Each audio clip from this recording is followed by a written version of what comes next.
This is the Cultural Policy Academy starting another web talk in English.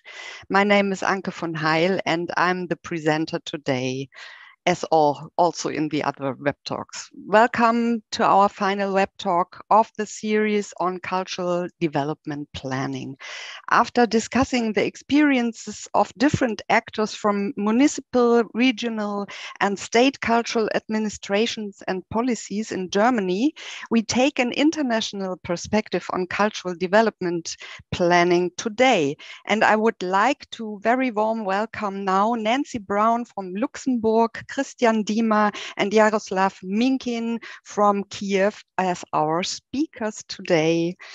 Thank you for being with us, and we are looking forward to learn from your experiences.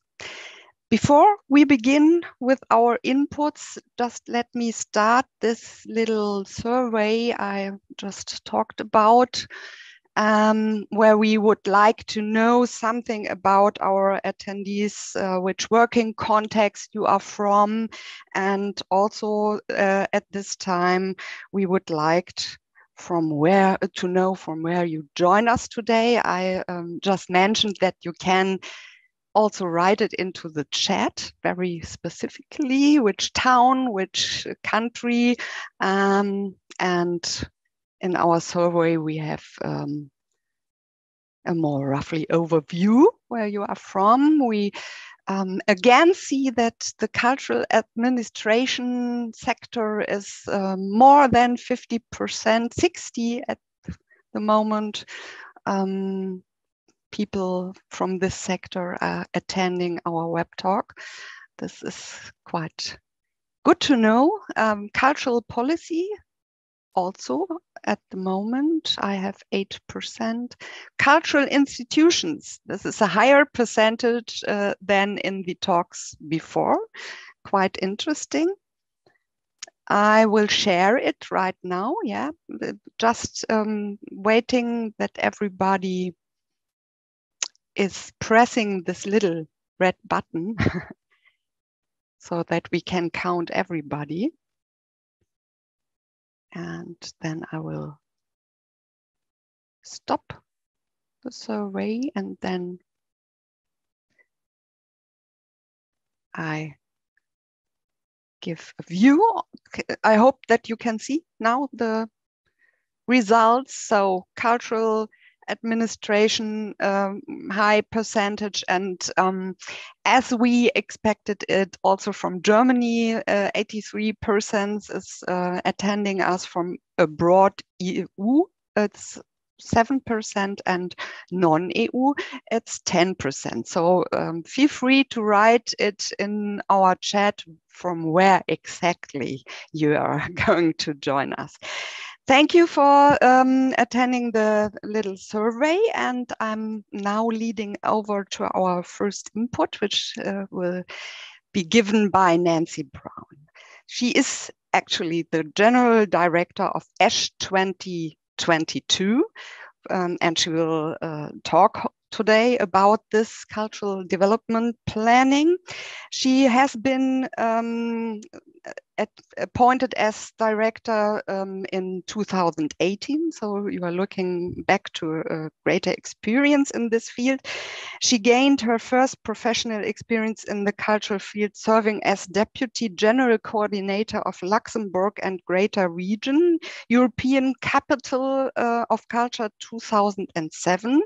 And she was also heading the supervisory board of Carré Rotonde, and she held the positions of administrative and financial director at the Luxembourg Bar Association for nearly 6 years before joining the office of Luxembourgish Democratic Party as general coordinator. And she also was appointed as administrative director of Casino Luxembourg, Forum d'Art Contemporain. So Nancy, we are looking very much forward to hear from your experience on the planning about ESH 2022. The microphone is yours.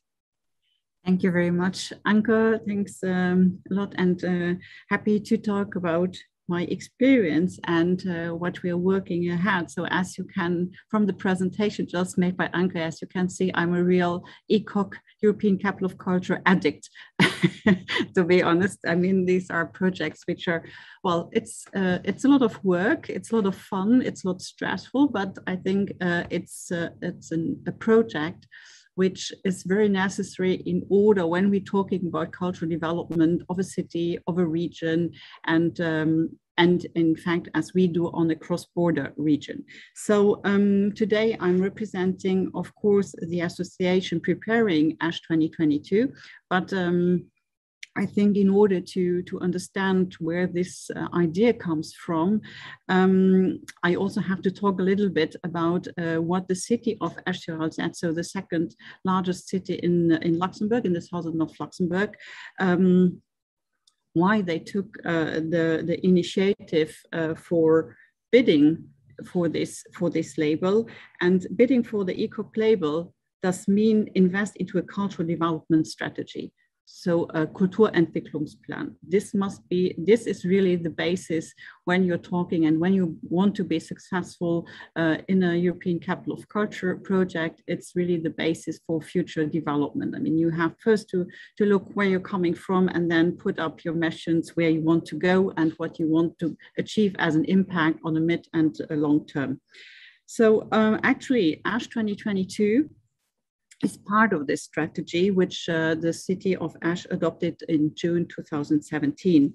It's a result of a very long process that started already in 2010 and product of a thorough analysis of the strengths, weaknesses, opportunity, risks impacting the culture in Ash. And you have to know also when they decided to work on this scheme, it's also in the framework of the Agenda 21 strategy. The intention actually was, well, not to develop immediately a European Capital of Culture project, but it's really thought for the long term. So they started in 2010 and the strategy is developed on a long term. So it will come to an end in 2027. So during all this time, these years, ready to develop and ready to invest in cultural development, not only for Ash as a city, but also when taking into account ASH 22 in the region.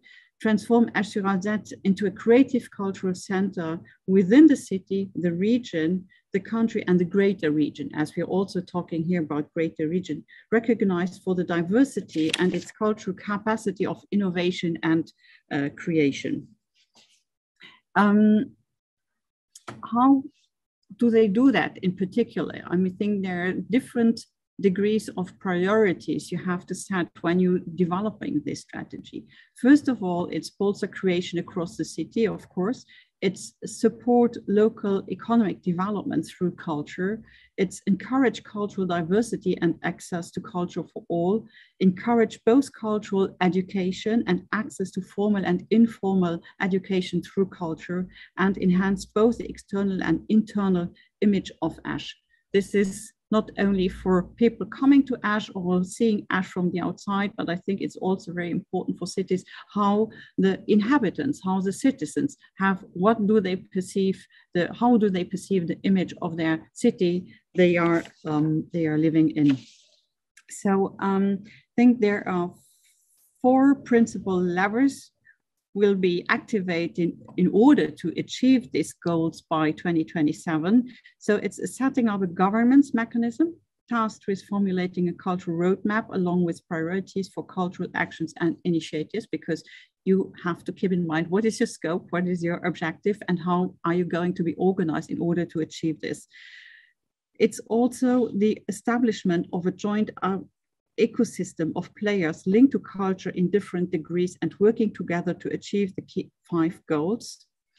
Of course, it's also about launching of studies and mapping exercises aimed at both taking evidence-based decisions and evaluate the effectiveness of the actions already in place. So this monitoring along the different axes is very important in order to know if you're on the right track. And of course, it's training and forming cultural professionals.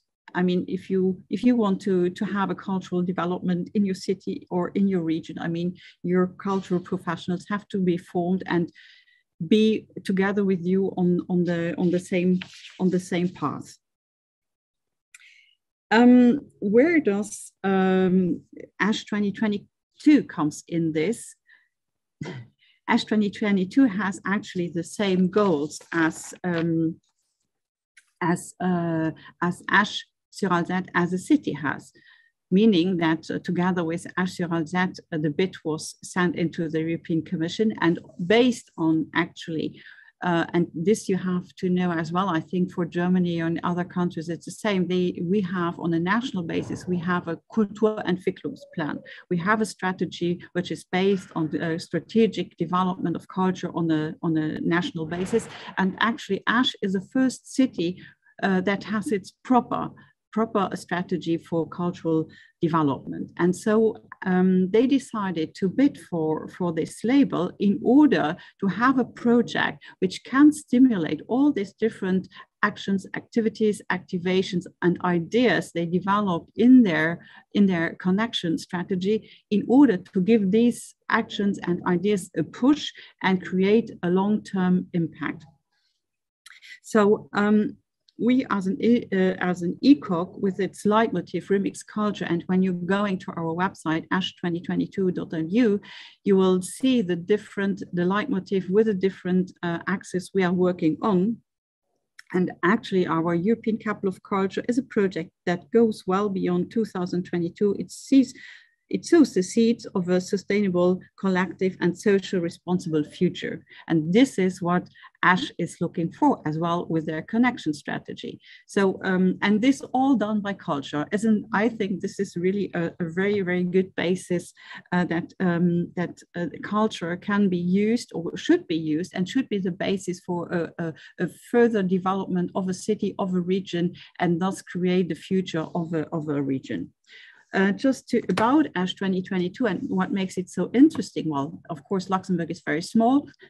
You cross borders very fast, very quickly. So as a ASH 2022 region, we are working we are two countries working together. So first of all, there's Luxembourg, the southern of Luxembourg, ASH with the 10 surrounding municipalities, and just across the border, there's France, and where we work together with 8 small municipalities being from the French side. We have, and this is also a very important and very, where a lot of attention has to be paid to when you're thinking about cultural development in your city, in your region. Who are the people who are living there? Here in ASH and the whole region, there are more than 122 nationalities living together every day. So, and to this comes that, for example, for Luxembourg, it's very specific. There are about 200,000 people coming from France, from Germany, from Belgium, coming every day to Luxembourg for work. So this is quite normal for us that we always have this cross-border relationships. And so it's very natural for us to work together with the cross-border section. So our territory has more than 200,000 inhabitants. And we have to reach out to these inhabitants, knowing that these are representing 122 nationalities and having their own life and having their own objectives in life. So we have to attract them. And so what we are doing with our project is, well, of course, we are having a cultural agenda, which is based now on over 2,000 activities during 10 months, because we're starting on the 22nd of February next year until the 22nd of December next year. But as we are working on the development of the future of this region, so we're not talking about the closing of ASH 2022, but it will be a reopening for the upcoming years. So I think when you're talking about cultural development, this shouldn't be just thought in a cultural agenda. Are we having new theater or a new musical, or we have so many different cultural spaces. But I think when you want to attract as many people as possible, and when I'm talking now here about these 200,000 inhabitants, you have to bring them to culture. or you have to bring culture to them. And there, I think there are different elements which can help people understand that culture, it's not only about arts, but it's cultural in a really thought in a very broad way, what we are doing with our project ASH 2022. So as I said, on the one hand, there is this 130 project partners with over 2,000 activities and activations, but which goes with it is there are different facets which are very important as well when you think about this development. We also think about tourism development, because tourism and everything which goes with tourism is also about culture. And it makes a city interesting to bring people to your city, to your region, and also then show them, well, on the other hand, what other offers you have in your city or in your region. I think there you can have attract quite a lot of people around the different projects you're setting up for your city. So this tourism development is actually linked to the cultural development, of course. Then another aspect, I think, which is also very important, well, at least for Luxembourg, but I think this is also for other cities, it's mobility. It's a mobility which is a striking fact here in the south of Luxembourg. And we are, in order to attract people, we also have to think about mobility. How do people come from A to B, and how what cultural projects can we develop around this mobility element in order to get the attention of the people when we talk about cultural development. And then another point, and I think this is for the whole Europe and international basis, it's all the same, we have to think about sustainable development. I think this is a topic which is very, very important. And this, when we have developed a sustainable development charter with the Minister of Sustainable Development, 6 axes, and there's one which is very, very important for me. This is give access to culture. And this is not talking about how can I give people access with a wheelchair or people who are not well in walking. I think this we all know this is the basis, but here's really what language do the citizens speak, and how can I attract the citizens to be part of my project? So this is also a very important element, which led us to developing a citizen participation master plan. And all this which we're developing there is not only valuable for Luxembourg, but we also share it with our French partners in the project. And due to that fact that we're working so close together, we are like a small European laboratory in order to see, well, all these different barriers, the frontiers, which we will disappear, and this only due to cultural development, to the strategy we're setting up for the upcoming years. That's great. Was it your last sentence? My last sentence. Great. This is a very, very good conclusion to show up what it's leading towards a sustainable idea at the end. I just have a look at the F&A. There are no questions. Sometimes they drop in while the next input is starting. But I have one question for you.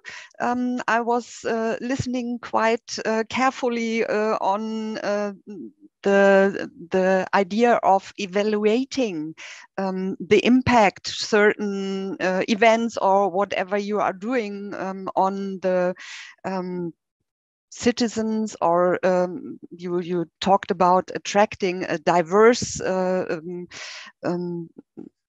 society. Do you have some hints how you start this monitoring, or what would you say is important to not only methods, but maybe on what are you concentrating while doing this evaluation and monitoring? Well, there are different surveys which we are doing now. Actually, in Luxembourg, I must admit, the surveys and statistics on the cultural sector are not very well developed. And so our basis was a little bit poor, I must admit. Also from Luxembourg 2007, these figures were Well, I mean, we had nearly to start from the scratch on. So we started to develop several surveys with a local agency in Luxembourg. And so it's about, well,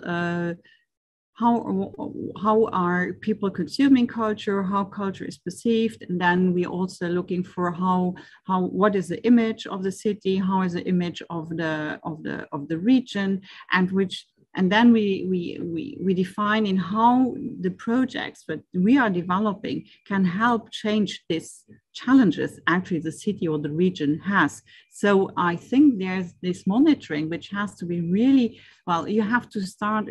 When you're starting your cultural development plan, I think you have first to start by a survey and see what is your basis, and then define where do you want to go to, and what are your objectives, what do you want to achieve.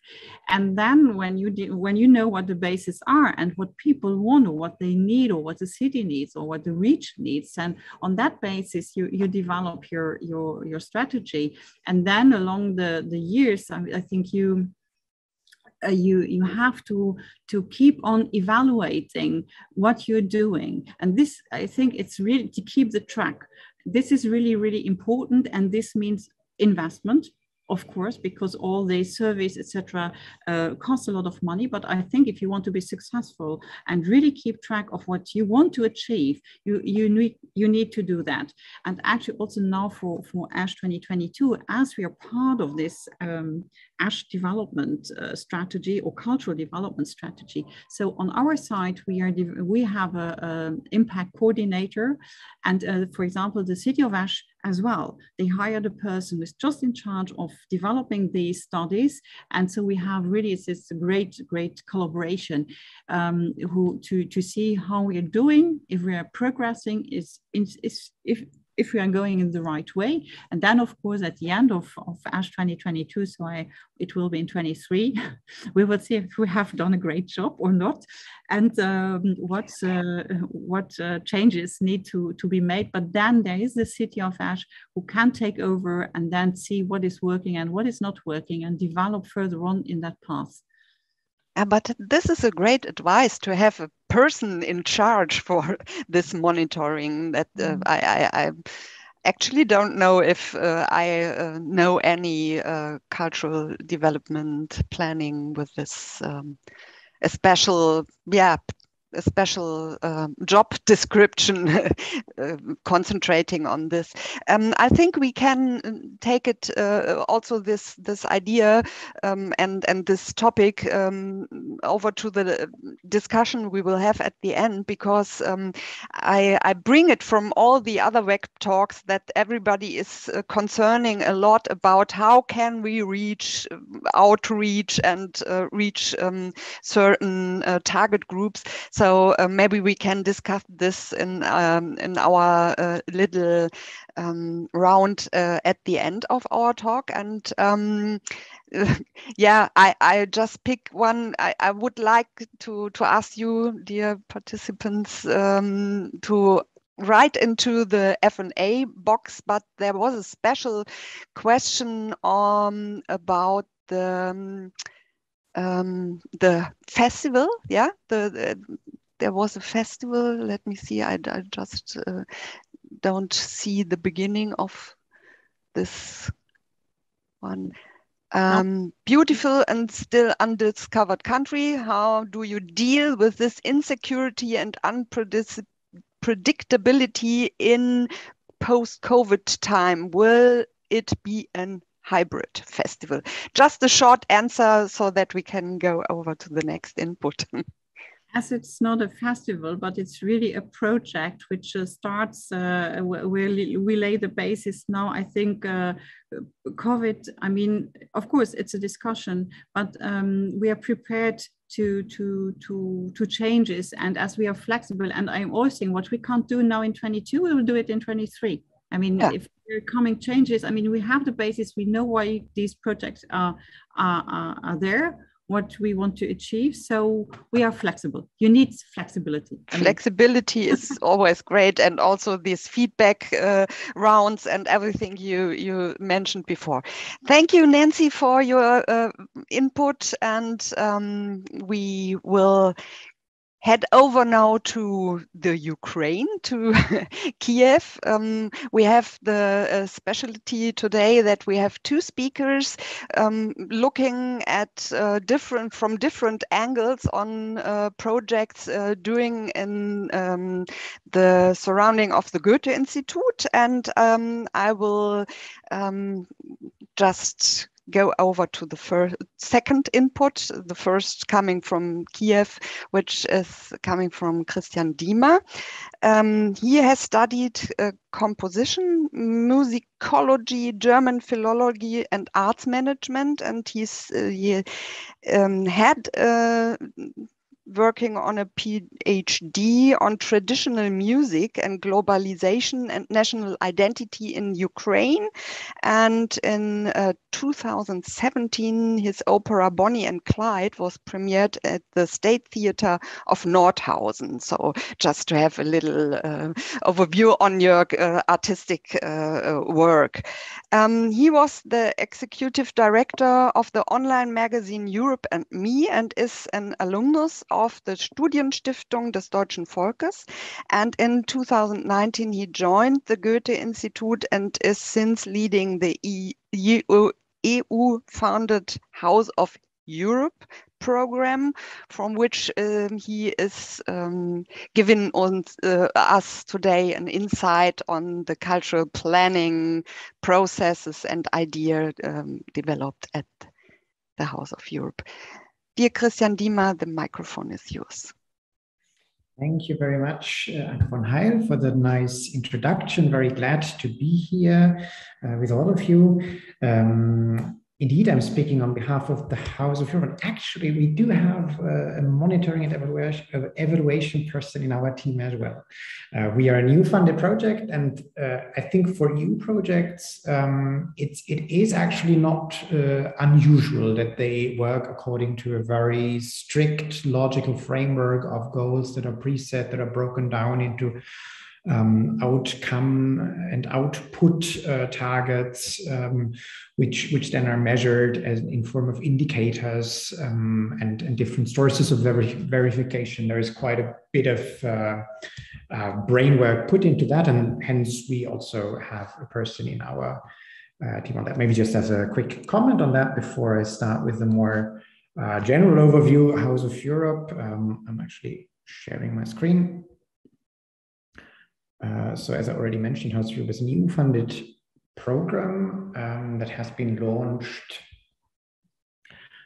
just about 2 years ago in October 2019.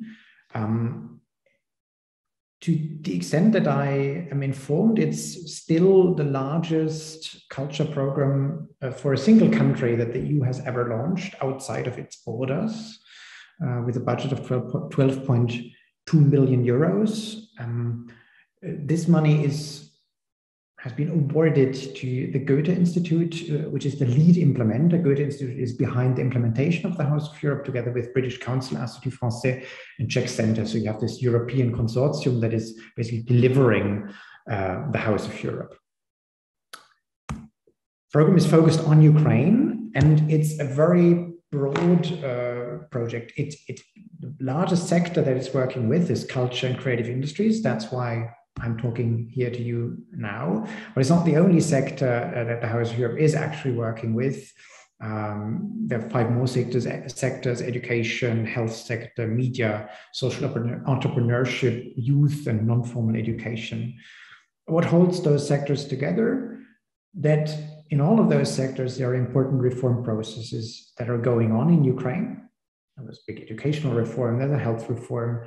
There is a decentralization process that strongly affects culture policy, and basically ends up, has cultural managers in the region, or culture administration in the region,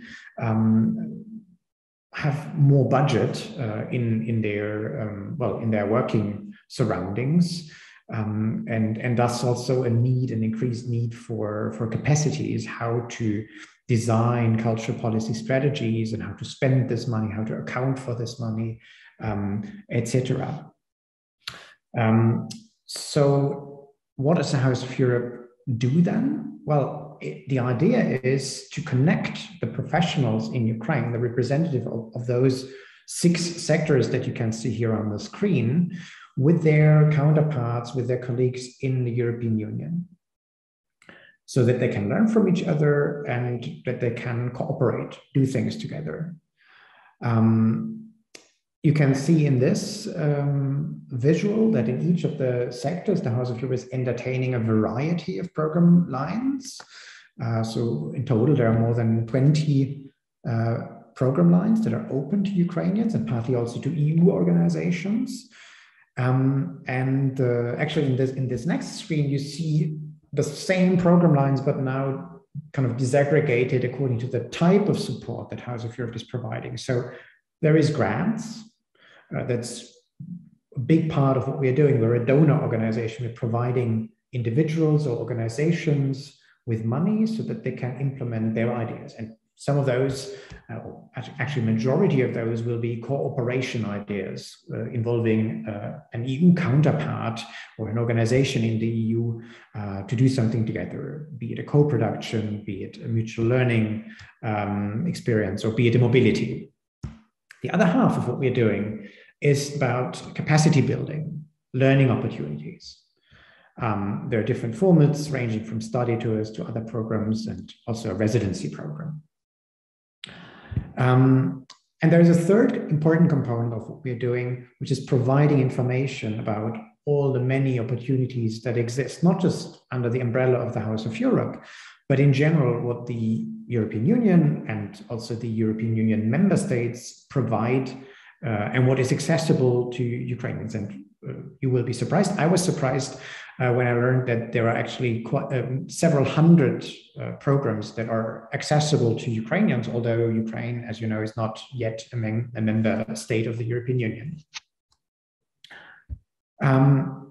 That's basically where we started from 2 years ago, with the intention to raise the professional experience in those sectors in Ukraine, and also to contribute to more international connections between and cooperation and mutual understanding between Ukraine and the EU. And then COVID came. And for House of Europe, an action that is largely focused on trans-border mobility, trans-border cooperation, that was a big challenge. So, yeah, well, here you see a couple of examples of what we are doing and have been doing, also partly in pre-COVID times, partly also now. So this is individual grant support that we're lending. This is capacity building, which then was adjusted to digital interactive learning and mentoring formats. This is a format that we have where we strengthen the capacity of residency providers, like artistic residencies, by linking them with each other and helping them to be more visible internationally, like very basically starting with translation, starting with professionalization of certain standards. And this is Cultural Leadership Academy, a program line that is currently under the umbrella of the House of Europe that Jaroslav Minkin will tell about in more detail in the next input. Actually a Goethe Institute legacy format that then migrated under the roof of the House of Europe. So this is a few examples of what we're doing, and then strongly affected by COVID. So what did we have to do? Basically, we had to transform many of those formats to a COVID compatible, to an online format, trying to preserve the amount of transnational interaction and interactivity.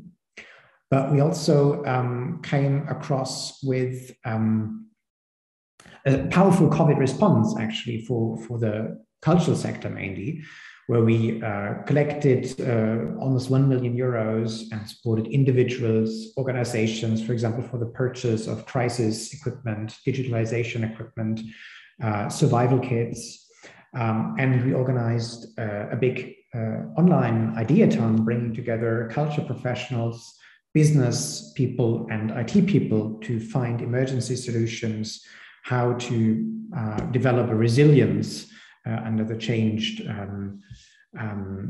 circumstances. Back then in spring 2020, we were actually quite early in doing that when the Ukrainian authorities were considering like 80% budget cuts to the culture sector.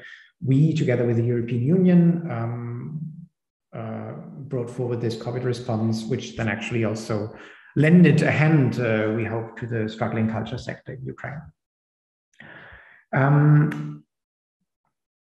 There is a strong regional focus in what the House of Europe does. So it's very important for us to reach out beyond the Kiev bubble and to really go to where the support, the grant support, the capacity building, the information on all the opportunities that exist is most needed. And that's definitely outside of Kiev, that's in the regions. So we have dedicated program lines for that, for the oblast capitals where we inhabit existing cultural structures and have a temporary presence of the House of Europe there for a couple of months.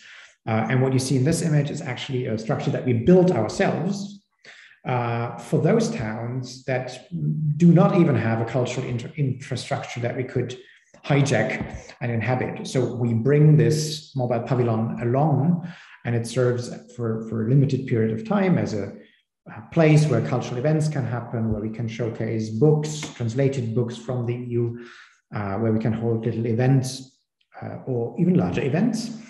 Yeah, basically this regional outreach is actually very important and very dear to us. I'll end the screen sharing here and maybe wrap up with a few insights that we made along. I mean, we're currently a little bit beyond the middle of project implementation after a little bit more than 2 years. So we are part of a capacity building process, and we are part of an internationalization attempt. And that's actually a perfectly mutual direction which we're moving, because not only is internationalization probably there's room for improvement in terms of internationalization among the Ukrainian professionals. There is language barriers, there are cultural barriers, but this is also a perfectly mutual thing, because I mean, wonder how many people have an idea and know about Ukraine, despite of the ongoing political events which have brought Ukraine on the news, but there is a very limited understanding of the political and even societal and cultural realities in Ukraine across the European Union. So this is also what we're trying to address in a perfectly bidirectional way. Talking about the capacity building, one of the challenges that we are facing, there are great people in Ukraine with great ideas. There is really not a lack of creativity, but there is in some realms a lack of administrative and financial management capacity. And we as a donor organization, in a way, need a perfect administrative process in order to award money and to get it reported on the one hand, but at the same time, we are also a player in this process of building up and developing and strengthening this capacity. So when we award a grant, we need a perfect report back, because we need to be sure that every euro has been used according to, according to procedures, according to plan, according to purpose. But at the same time, we are also engaging in a learning process together with the grant recipient to build up certain capacities that may not have been so strong in the very beginning. So that's a very exciting, but also quite challenging practice that we're currently having together with Ukrainian players. There are Ukrainian donor organizations, cultural endowments as well, who are doing this together with us. And I already mentioned internationalization. Maybe a last aspect is the responsivity of what we are doing. How can we be sure? So basically the EU has drafted a certain strategy, has set up this big blueprint of foreign cultural policy, of what the EU could do in order to be perceived in terms of cultural diplomacy in its immediate neighborhood, in a strategically interesting and important country that so far has many connections with the EU, but also lacks connections with the EU, or where the EU lacks connection. So that's the EU perspective. But how can we be sure that this matches the Ukrainian needs? Well, that's, among other things, where the Goethe Institute comes in, an organization that is already for 25 years in Ukraine, in a very close connection with the local partners, with the local cultural actors. And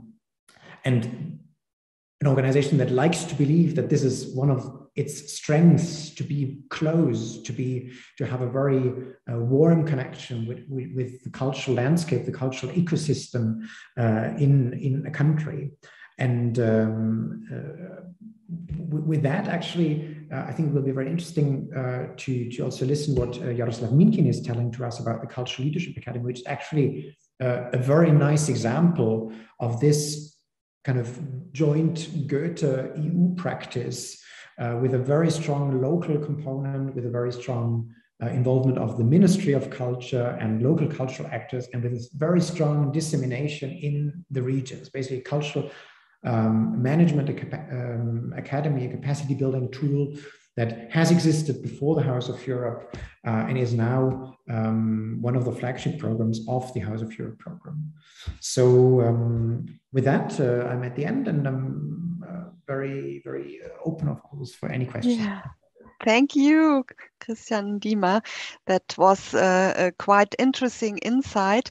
I'm waiting for some questions coming into our F&A box, but maybe the people are just thinking about the models, about the solutions you bring to us. I found it very interesting also to see that you are using certain methods to come to the people, to bring a sort of open space to the people where they can use it for their stage or whatever. This is always a thing which is in cultural development plannings. I know in this process is a very strong question. Yeah, the room, the places, where can we develop some new ideas, sort of laboratory. I think Nancy Brown, she mentioned something like this in this direction. I think it's quite interesting, and maybe we can discuss it also at the end. What is your opinion on the importance of these tools? Let's name it tools, and of the spaces you should supply. So for the moment, I thank you very much, and I think we can go over to Jaroslav, and maybe at the end there come more, they're plopping some questions on the situation in Ukraine and at what the role of the Goethe Institute. Maybe you mentioned it, the very strong support from the Goethe Institute. And yeah, I head over to Jaroslav Minkin. He is a trainer of the Cultural Leadership Academy Christian Diemer just talked about, and he is the chairman of the youth organization Stan, I don't know if I spell it right. He initiated over 100 solidarity actions, artistic interventions and civic campaigns, both on local and national levels, majorly focuses on the topics of increasing diversity and tolerance, youth participation and engagement, human rights, and civil activism. Originally from Luhansk, he had to relocate to Ivano-Frankivsk with a part of NGO STAN team in March 2014. He obtained a master in management of non-profit organizations at the Ukrainian Catholic University in Lviv. He participated in a research project at the Prague Civil Society Center, and he also participated at the International Visitors Leadership Program in the USA and Civil Society Fellowship program in the EU. So just to learn on all these very important programs which give us the possibility to just develop more projects like yours. And the microphone is now yours, Jaroslav, and we are very interested to hear about your learnings and your projects. Thank you very much. I want, dear experts, dear participants, I want to tell a story, and I will try to be as concretely as possible. And I need to say that my journey in cultural planning and cultural policy started from Eastern Partnership Cultural Program in 2013, where cultural managers from 6 countries were invited to prepare policy papers and to learn from each other. It was before the Revolution of Dignity, and we were thinking, okay, we can plan for 5 years, or we can plan for 10 years, or even maybe like in Germany to plan for 20 years. And then the war started, you see, and everything just clashed. I remember the time when we were invited by representatives of a new government just in 2014, and they asked us as a group of cultural managers, what do you suggest us to put into the first agenda?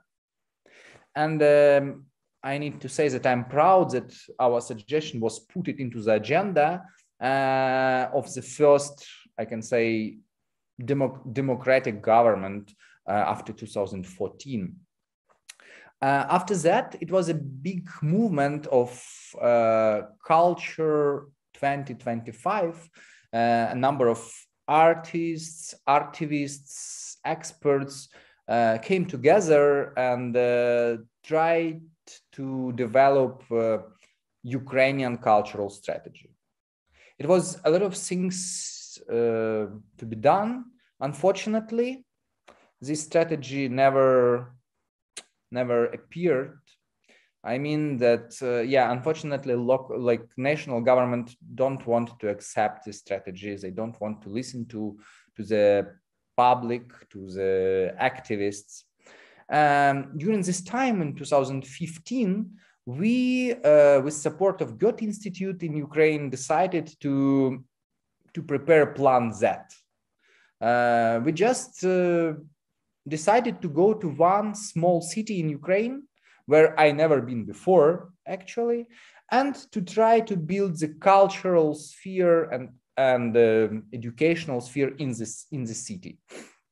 We decided to make this as a good example, and we've worked with museum, with art institutions, with educational departments, but also we worked with internally displaced persons, because now in Ukraine we have more than 1,800,000 displaced persons from Donbass and Crimea. And also we worked with youth in general. I can say that it was an experiment in cultural policy. And what I learned from this experiment, that you can't propose cultural policy to the city if the city administration and if the city inhabitants are not ready yet. And after that, actually, it was the idea to start Cultural Leadership Academy. In 2018, Goethe Institute, together with Ministry of Culture, started the first Cultural Leadership Academy for local representatives of cultural departments, for people who are working in libraries on the top management or just on the management, who are working with cultural heritage, who are working with cultural administration. And we invited 100 participants to go through the 1-year intensive learning program. it was a big challenge for them because, you know, some of them were, I can say they graduated from universities for 20 years. And then suddenly we started to talk about with them about homeworks, about different exercises, about group works. And it was 5 big topics we tried to share with Ukrainian local cultural managers: leadership and new understanding of leadership in post-Soviet country, diversity, and also it is about inclusion, about tolerance, about inclusion of Roma people, of LGBT. And probably we were the first people who started to talk about this with cultural administration and cultural managers. Also, we talked about strategy, about management, about grant writing. And after that, a lot of people were able to apply to Ukrainian Cultural Foundation. This is a governmental foundation, and now every year they have $20 million for grants, small grants, middle grants, and even international grants. And it was very complicated for local cultural managers to apply for this money because they have no skills and they have no understanding of how project approach is working. In 2020, just before the pandemic, we started Cultural Leadership 2.0. And the innovation was to invite not the individual managers who were frustrated. They experienced isolation in their communities when they came back from the Cultural Leadership Academy after our trainings, after our I don't know, meetings. And we decided that we will invite teams. And we focused on online format, of course. And it was 1 year of learning with a lot of homework, with a lot of discussions in small groups. And it was 200 people from very small communities who not only learned, but also they created even their local strategies. They won a lot of grants, and they also started a lot of projects focused on culture and inclusion, for example. And nowadays, House of Europe program announced the Cultural Leadership Academy 3.0. What does it mean for me? I don't know how to help cultural managers on the local level in the VUCA world. You know, VUCA, that means that we don't know how we will live in 1 year or even in few months. All my experience said that I can't plan. I can plan something more than in few, I don't know, days or weeks. When we made our first plans in 2013, we even can't imagine that we will face with war, which is still exists in Ukraine for more than 7 years. This Cultural Leadership Academy 3.0 will focus on teams and leadership, on community development, on project proposal preparation, on fundraising, on piloting their projects, and of course on networking. And what I want to say about the topic of our discussion, about the topic of planning, cultural planning, is for me the planning of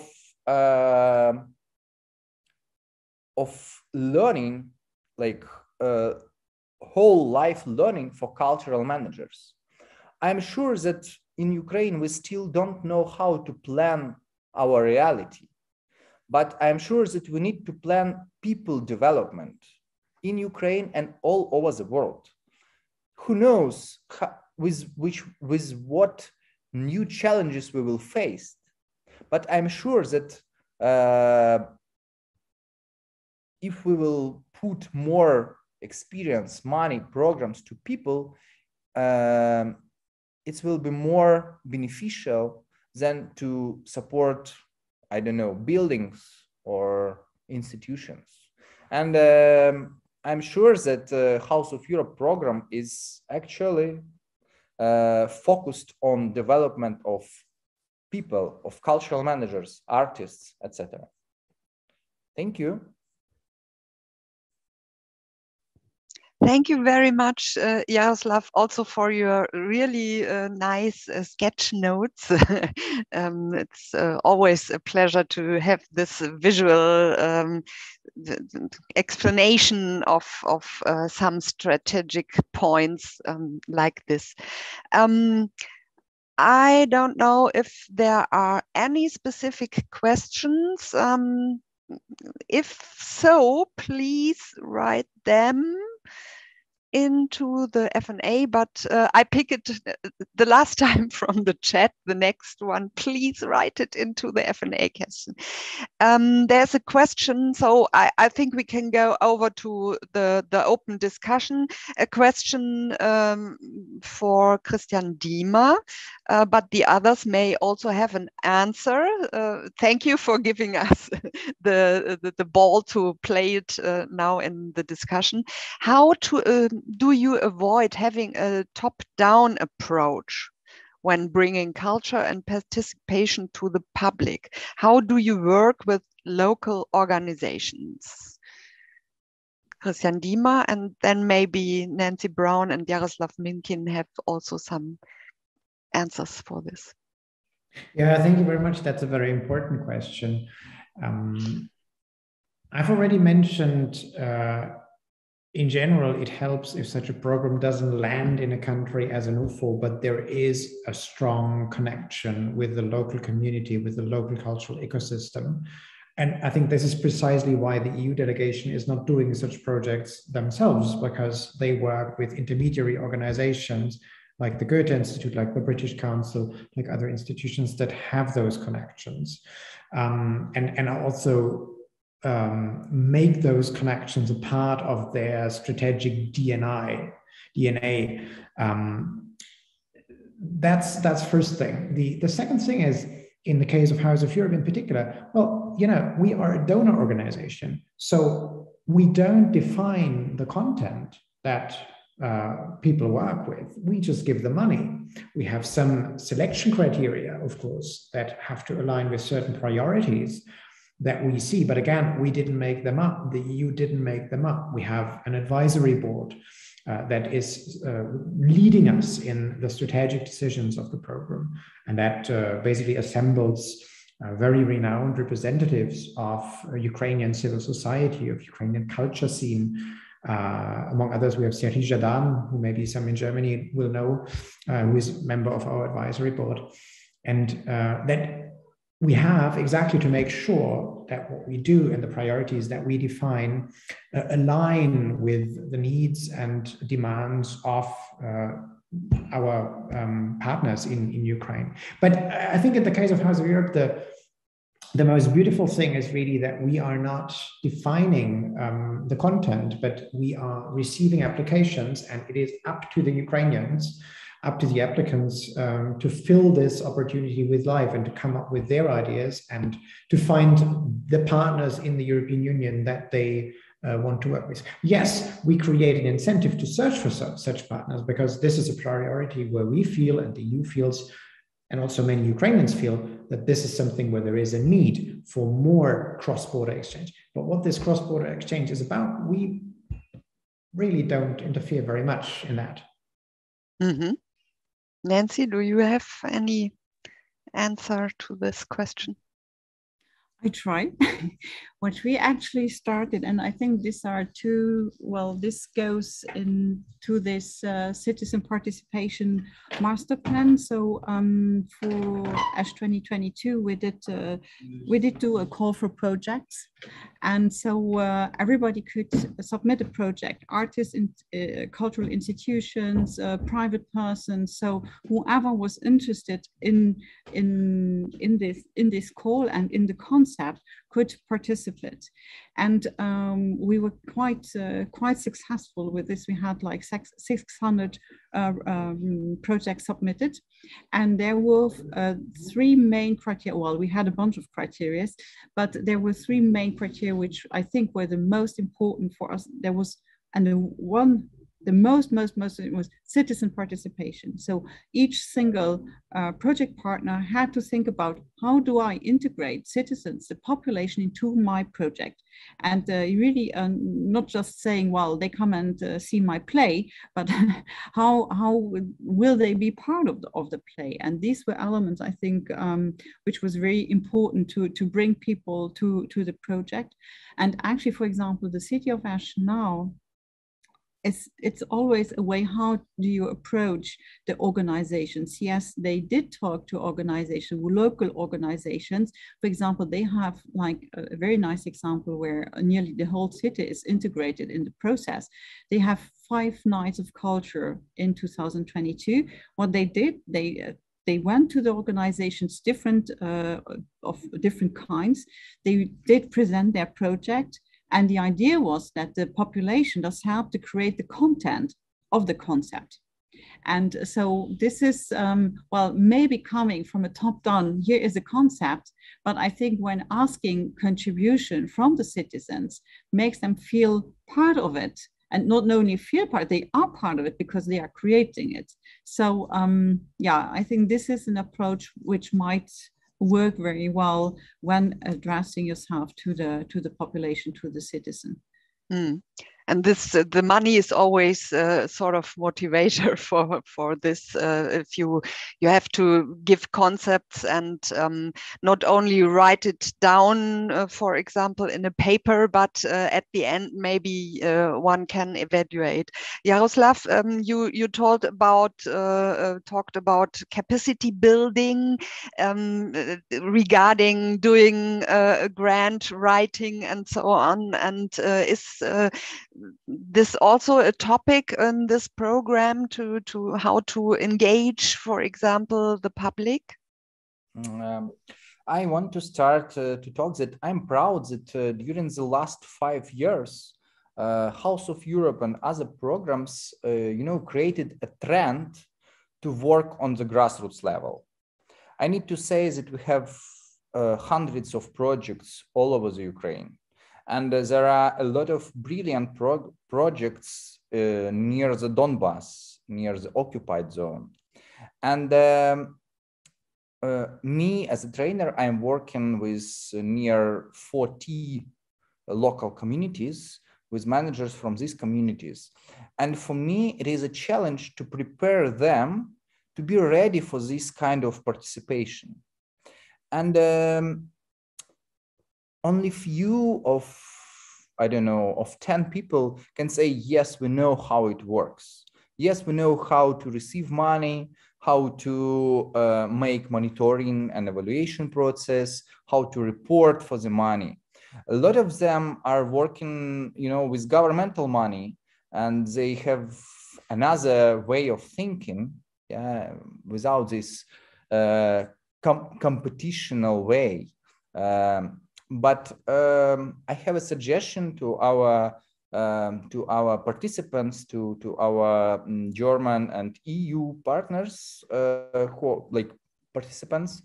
There are a good possibility now in Ukraine to pick a small local institution, cultural institution, and to have a partnership with these local institutions, not with big Kiev festival or, I don't know, Odessa, etc., but to invite some cultural department from really local zone and to help them to develop step-by-step development.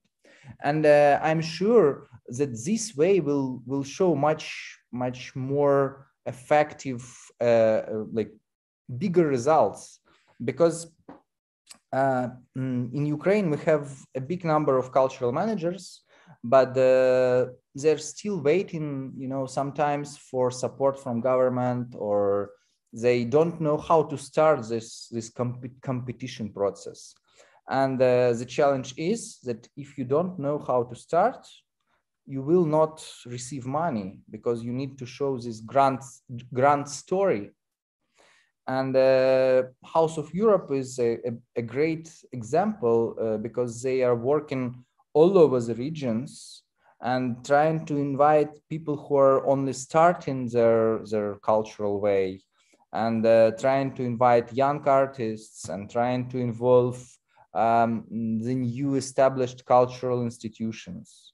And my suggestion, my idea is to build partnership with these small institutions. That is a sort of advice.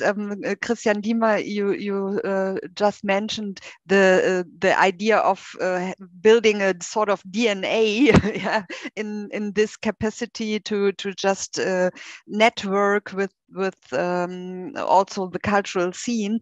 Maybe we just learned that nearly half of the participants listening or viewing here is from cultural administration sector.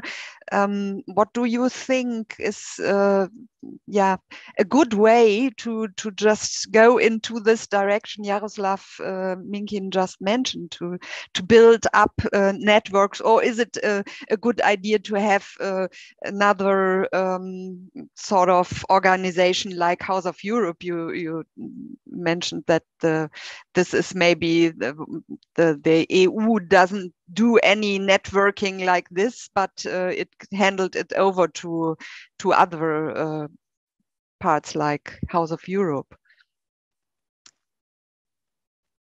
What would you see the way of building up new networks in this sector of cultural administration?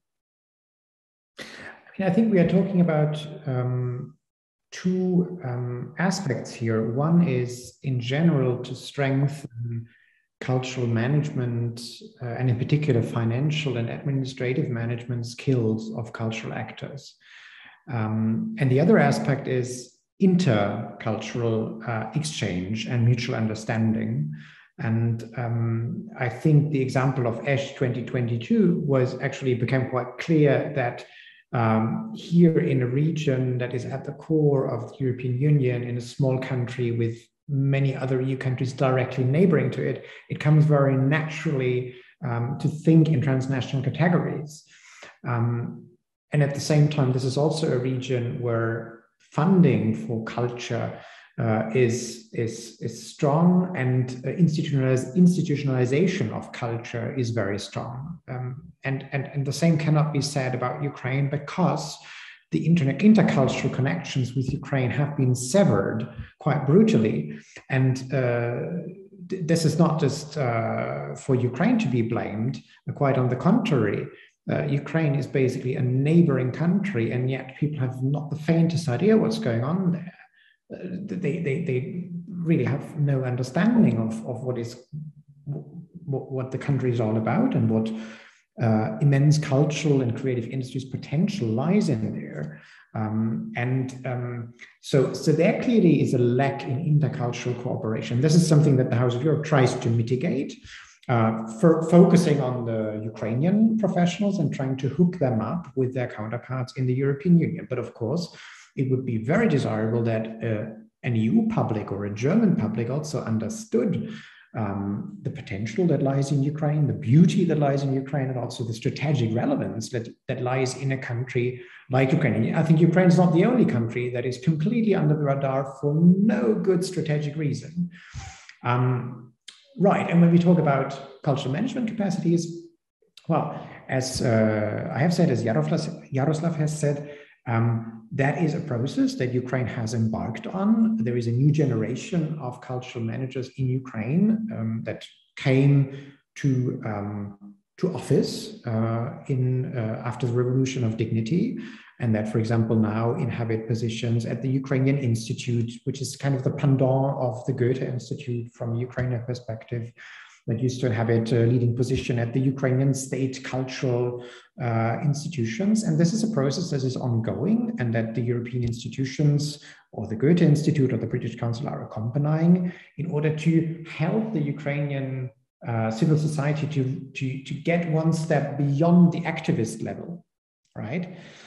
Because, as I said, there is no lack of creativity, but there is a need for institutionalization and for making the cultural endeavors in Ukraine more sustainable, to an extent even more bureaucratic. That's something, interestingly, maybe that's also interesting for the cultural administration people that are listening, because I think this new generation in Ukraine associates bureaucracy with something that is retrospective, that is more associated with the Soviet way of doing things. And also this older generation that still is sitting on some posts, in particular in the region, approaches cultural management in a slightly more probably bureaucratic way. The money is there, if there is any money, and basically it's not, you don't bear a responsibility to come up with a draft, with a concept, with a vision. You're not accountable for how the money is being spent. And in general, probably there is not an abundance of money. And then there is a new generation that wants to change all this. But funnily, this generation is sometimes lacking a certain bureaucratic backbone, because they have a more negative stance, a more critical stance towards administrative procedures. And that's an asset because it makes them critical and more creative. And they're very much alike to the Berlin culture generation that sits in the cafes and has great ideas. But then at the same time, when it comes to making this more sustainable and building up new cultural institutions that can carry a weight, that can handle a couple of millions, then there are still limits. And this is what we're working on. That's a very, very special situation in Ukraine, and I think there's another energy in the idea of transformation.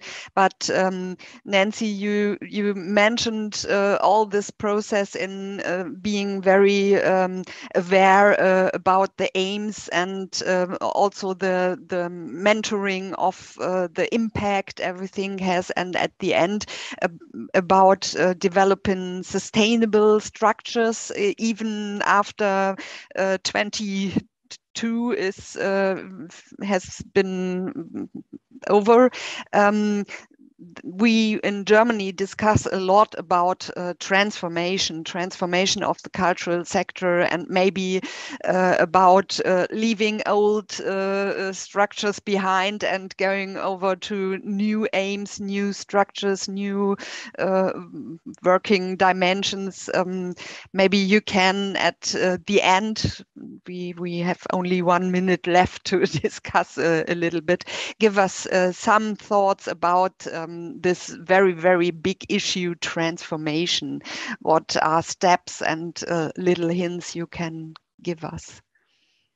Well, as we here in the south of Luxembourg, we're really in a region which is being transformed now for years and years and years, from red earth to grey matters. Here in Belval, where I'm sitting for the moment, there's the university sector, there are research institutes, etc. So transformation is in our heads. But the cultural sector, actually, I think what I've seen, well, now since 2018, or even already from 2007 on, we also have to push their transformation in order to bring people, because we're talking always about people, bringing people to culture, culture to people, citizen participation. So we have to start talking the language people understand, and open up the doors of our museums, of our institutions, etc.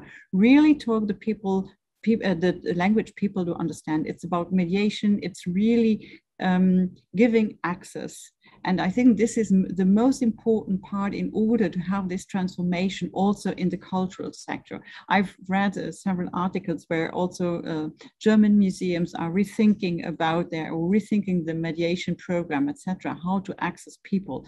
And I think this is really the great path, or the good path, the good direction, in order to have this transformation also in the cultural sector, and be able not to talk always to the same people.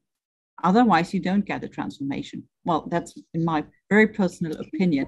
So, but that's I share your opinion, and I think it's a quite good ending point to just have this appellative idea of just make sure that there is access, and use the same language people you want to address are using. We had very special insights in your processes over there in Ukraine, and we had so many different dimensions of cultural development processes, and got a lot of learnings today from you three.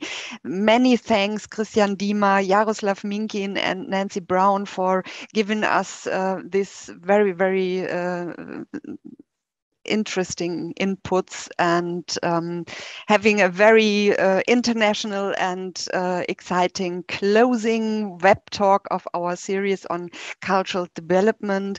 And I thank all the participants who joined today, and also the whole series. We hope that you spread all these learnings through the cultural sector. I thank you. I thank the Cultural Policy Academy to make this happen, all these talks. And I want to announce that we do a little interruption of 2 weeks now, and then we start with new series on cultural education, and kulturelle Bildung wird die nächste Serie sein, und ich freue mich, wenn Sie uns da alle wieder zuschalten. To all the international participants, hope to see you soon at our next English web talk, and good evening, goodbye.